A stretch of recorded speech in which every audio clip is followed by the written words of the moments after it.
So the Akashic records you can tap into at a certain point. I do it.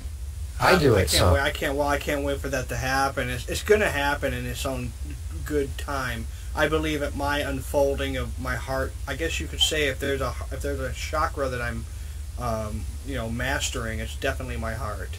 And I'm trying to get real with me, to find my voice, to peel away the layer of onions that is I when I see myself talking on the internet, and trying to convey a message the best I can. And I'm overcoming stuttering, overcoming all these obstacles in my mind of how I think I'm perceived or how I'm accepted, getting past the bullshit that I created. I think I'm really doing that naturally, and I think that it's happening. I can feel it, and it's happening all the time because my kids are having their things, and I'm there. Unlike any other parent I've ever seen, even my own, I'm literally there. Like, oh yeah, I remember being 18, and I remember this, and I know exactly what you're going through, and I give them that perspective, and it seems to be working. Because it's real. It's coming from here, from my heart. Not here, not what I think, not what I think you should do. If I don't like something, I'm going to tell you how I feel about it, but I'm not going to force you to change it. You're going to have to deal with that then if you're going to go down that road. It's up to you. Yeah. That's a new model for parenting right there. That you're embodying in your body and your decision. That's beautiful. I'm inspired by what you just said. Thanks, Tobias. I can feel, it's a new model, or a more expanded model of parenting. I'm still working with it. Kids feel like they have to hide. And, being two different dynamic parents, she's a different type of person than I am. She's in a different type of mindset than I am. Right, wrong, and different. We're different. We're yin and you're yang, and that's perfect because it couldn't happen under the same household. It wouldn't work. It had to be. It had to be a set for these kids to get that and see that and really see it, rather than being like robots. Now that's another good point. The new parenting, the old model is not the norm anymore. Like 63% or something of all households are not mom and dad and the kids together. Right. It's just not how it works anymore. The majority is not that. Right. So we still self-punish a little bit in our society that we should do it the old way, that mommy knows, daddy knows best from the 60s or so. It's just over. It's not how it's happening. Not doing it that way. But what you just said was another one. To accept that the yin and yang comes together and we create children, but for us to stay together for 20, 30, 40 years is just not how it's going to happen. And it's in fact an enricher in the transition process. It needs to be that way. The child needs to see it because the child is not going to be lied to. The child is going to see this, and mom and dad, and you can always say it to them. I watch it with Joy's kids and her grandkids. I say, well, what if you can tell them there's always a way to tell the truth that they just go, oh, that makes sense. Like, okay, mom and dad are getting divorced, and you can say stuff in the moment of, look, we still, we're going to be angry at each other, we're going to yell and scream, and it doesn't mean we don't love you guys, it's not you guys' fault.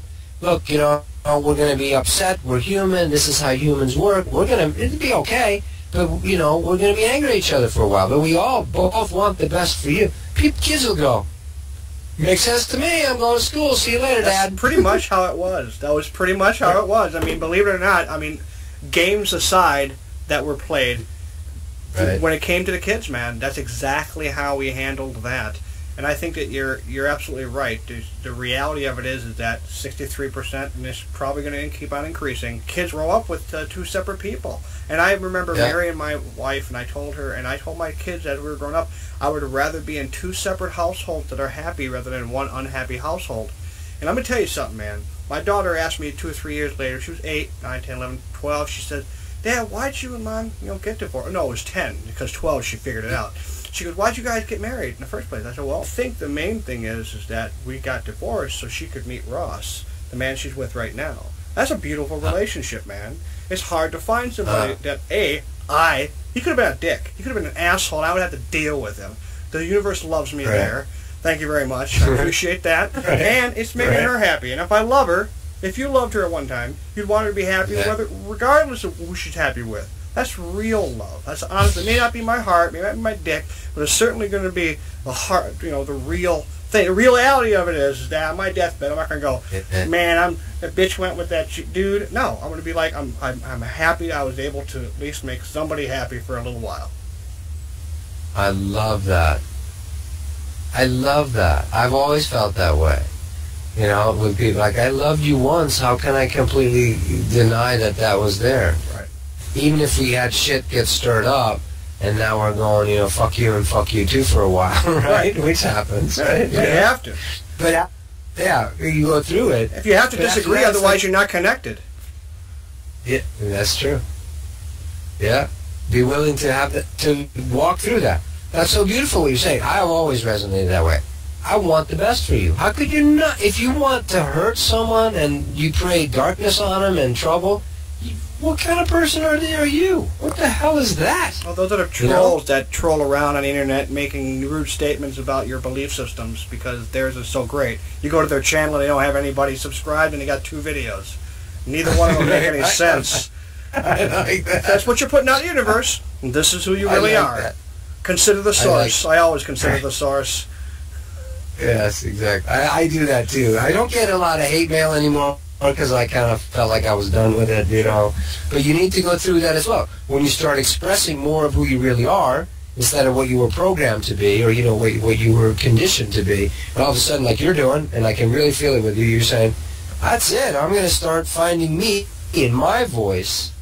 And that stuttering thing is almost gone. It'll be completely gone. It's a non-issue when you're finding your voice. Because it's your voice. Yes. That's why people would sing and they would be able to get stuttering is a complete non-issue. The guy Mel Tillis, the country star, horrible stuttering problem. Oh, yeah. And when he would sing, it would be like perfect. Yeah, it was gone. You know?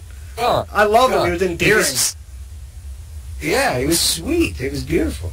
Oh, I love that. And then their respect as humans, you know? You know, this is 2004 when this all started to unfold, and we were together for 13 years. So it was a great, awesome, God bless. Most people don't ever get that. So It was awesome. But that part she never texted. So when I texted her, she took it offensively, and I didn't mean to, but I just didn't want to hear your voice. That's where I was then. It took me about 3 years to actually stop with this chatter and really be 100% appreciative of everything I had and love her unconditionally and be happy, be genuinely happy. You know, that energy's got to go somewhere, and my only hope is for the happiness of them two, because dating in your 40s is fucked up. For them, I hope it works out. I do. That's a great line right there. You could run a whole blog on just dating in your 40s is fucked up, and you'd have thousands of subscribers. People would love hearing. No kidding, right? Just go on dates and talk about them. I've been there. Yeah, there you go. No, you said the three big ones: the cancer, the bankruptcy, and the divorce. Right? You talk about that often. Now you said 2 out of the 3. May I ask what they are? Well, I wasn't brave enough to do the cancer. The way I write it in my book and listening to the Sun, I gave myself permission to write a book where I had no marketing no demographics. I wasn't trying. I just gave myself carte blanche. Just write whatever you want and just let it absolute truthful. I love the title too. Oh, thanks. Yeah, Spirit told me that 2 weeks before it was published. Said this is what it's going to be called. You know. So it reminds me of the Doors song, "Waiting for the Sun." Just some I never thought of that. Waiting for the sun, waiting for the sun, waiting for the sun, waiting for the sun. That's so obvious. I never thought of that. I never thought of that. I gotta think of that. Volume 2. Waiting for the sun.